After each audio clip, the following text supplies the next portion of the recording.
Nerd appeal. Craig's stuff.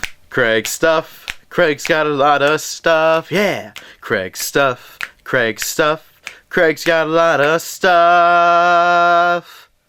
Hey everybody, and welcome to another episode of Craig's Stuff. My name is Craig, and this is some of my stuff. Have here the D-Arts Mega Man Zero Type 2 from Mega Man X. Really excited. This is actually a reissue. The original Mega Man Zero D-Arts figure came out a while ago. I don't exactly remember when, but it wasn't very recently. And then a couple months ago they reissued it, and then I got one, and it's been a while, and I haven't actually done my review for it. So here it is. I'm really excited. If you're wondering, D-Arts has now been changed. It's now referred to as Figure Arts. So D-Arts, Figure Arts are the same. They're all done by Bandai Tamashii Nations. So I like how they just kept with the same packaging. They just repackaged it and sent them out. So they just kept it D-Arts. And fingers crossed, hoping they reissue some of the Pokemon ones. So obviously they did this from Dragon Ball Z. And that's enough of me chit-chatting. How about we take a look at the box and then pop them open. So you got this nice window front box with the X logo there and Zero nicely presented in there. The arts on the side, as you can see, is Type 2. I think Type 1 is a little bit different. Then it says Mega Man X at the bottom. On this side you get a nice picture of Zero as well. And then on the back is some nice heroic Zero poses. Look at this nice flowing hair. And obviously you get a couple different heads. I love the saber. Alright, and then a nice close-up shot of him there. And then, okay. So, that's it. How about we pop this sucker open? Alright, here he is out of the box, and he looks absolutely incredible. But before we take a look at him, let's take a look at the accessories he comes with. First off, you get two additional faces. This one where he's got his mouth open, he's yelling, he's angry.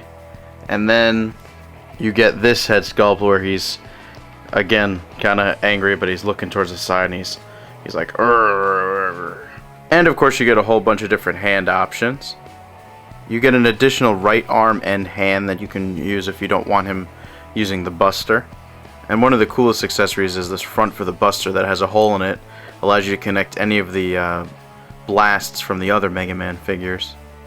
And he would not be Zero without his sword. He comes with actually three different types of swords. This one has the pointed front.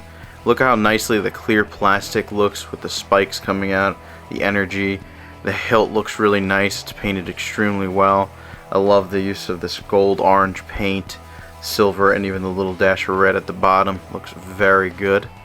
And then you get another sword, which is basically the same, but instead of having the pointed front, it's curved off at the end. Kind of like more like a lightsaber. And my personal favorite is the sword in the swinging motion. It shows the energy swinging as Zero slays an enemy, which is really cool.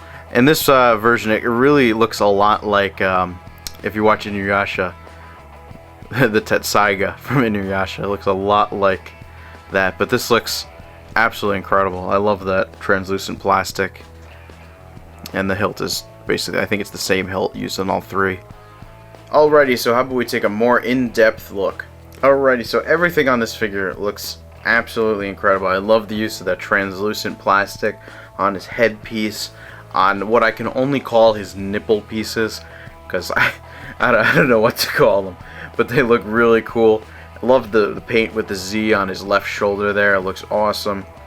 The head sculpt is pretty good. The only little problem is maybe the front of the head came down a little far, because you can barely see his eyes underneath that unless you're turning him or positioning him in a different way. Chest looks really good. All the paint apps overall are very clean. There's really no problem I have at all with this figure. We move a little further down. His Buster looks really nice. His hand, his gloves, his legs. I love the use of that little bit more metallic paint along with the matte like on his legs, and the metallic on like the yellow paint there. It might be a little bit on the white paint too. It just kind of gives it that nice shine. And from the side you can see his eyes a little bit better underneath his helmet there. I love the green on his Buster there. All the colors look really nice. His hair. And again, I love how they use that translucent plastic on his boots. It almost looks like they're gems. And from the back is where I actually had the biggest problem with it. I feel like the paint apps on his hair are a little bit blotchy. And the way the hair connects doesn't look great. Also, just the way that the hair was actually like glued together in manufacturing, it doesn't look perfect. But other than that, there was not much wrong with him at all. You can see here where during manufacturing they glued the hair together, and I feel it looks a little bit strange. Also, I wish that for the hair piece, like where it connects to his helmet here, it could have been just the yellow color of his hair. It would have looked fine, but they made it this blue, and I just wish, why didn't they just use a yellow plastic? It would have looked a lot better. And I almost forgot to mention one awesome feature is this hilt can fit right into the back right here. If I could get it in. Goes right in there. How cool is that? And of course with the D-Arts SH Figure Arts brand, you're going to get really good articulation. Of course you get your head motion. Goes a little bit up, down. Hair actually goes back and forth, a little bit up and down as well. Shoulders go all the way up, down, around. Single jointed elbow. Spins at the wrist. He spins at the waist. Legs go up to about there. Legs go out. There is a single jointed knee. Spins at the knee. And the foot is on a ball joint, so you get a lot of motion. Goes up, down, spins, and somewhat of a pivot there as well. Zero stands just a little under 5.5 inches tall. Alrighty everybody, I guess that's it. Thank you so much for watching. If you like this video, make sure you click that like button. Leave a comment in the comment box.